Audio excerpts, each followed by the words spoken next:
My name is Bob Hartzman. I'm the water superintendent for the city of Cañon City.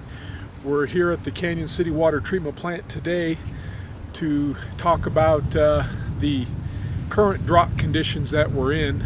We'd like to always remind the citizens that because we do live off the river for our water supply, that they always need to be mindful of their water use, and that there are many things that a homeowner, property owner can do to help not waste the water.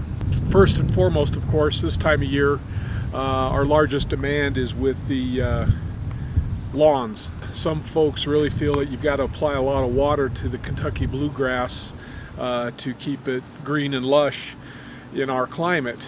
However, if the truth be told, Kentucky bluegrass is a pretty hardy vegetation, and it could actually survive on much less water than we think it can. Typically every 2 to 3 days can get by with watering it, and don't need to water in excess to where your lawn is real soggy and mushy or anything. It's best to water in the early morning so that the sun doesn't evaporate it away or the wind doesn't blow it away. So either water before 10 a.m. in the morning or after 7 p.m. in the afternoon.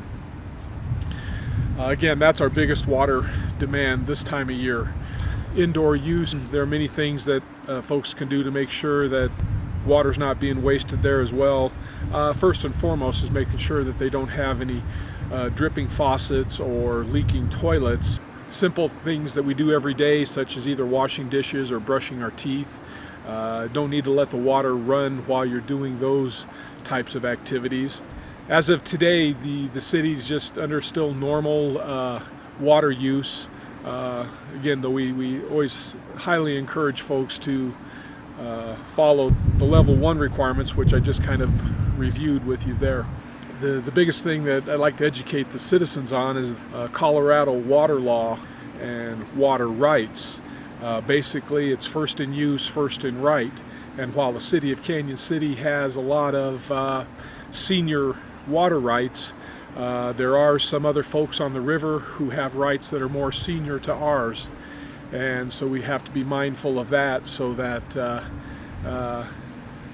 if we ever get into a bind with low flows in the river, that we're just practicing good conservation habits, so that if we do get called out for a short period of time, no one would ever really notice. Do you think that we will see any water restrictions this year? It's always possible in the conditions that we're facing today as far as the low snowpack. So it's quite possible that we could see these level 1 restrictions if things persist and the conditions remain hot, dry, windy, and we see stream levels continue to run lower and lower. Then we could go to what we call our level 2 restrictions, which level 2 then would be following the same measures that we've kind of outlined, curtailing some of the high users.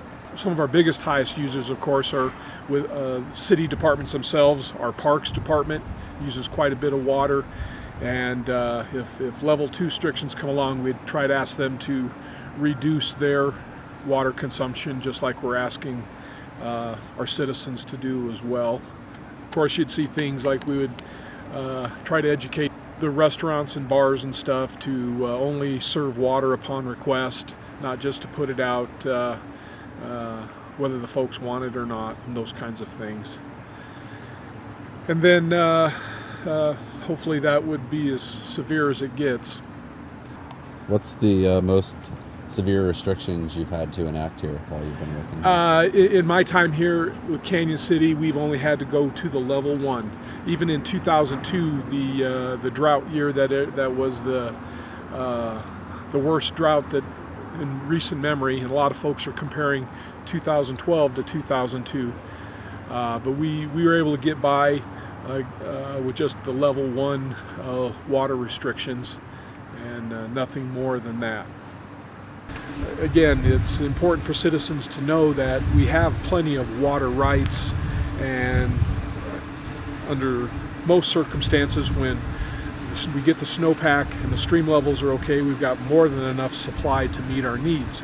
However, it's during these times of drought conditions, low snowpack levels, low stream levels, where again we just have to be mindful of and efficient with our water use, so that if we do get called out, it's no great surprise to anybody and no one's really going to panic over that.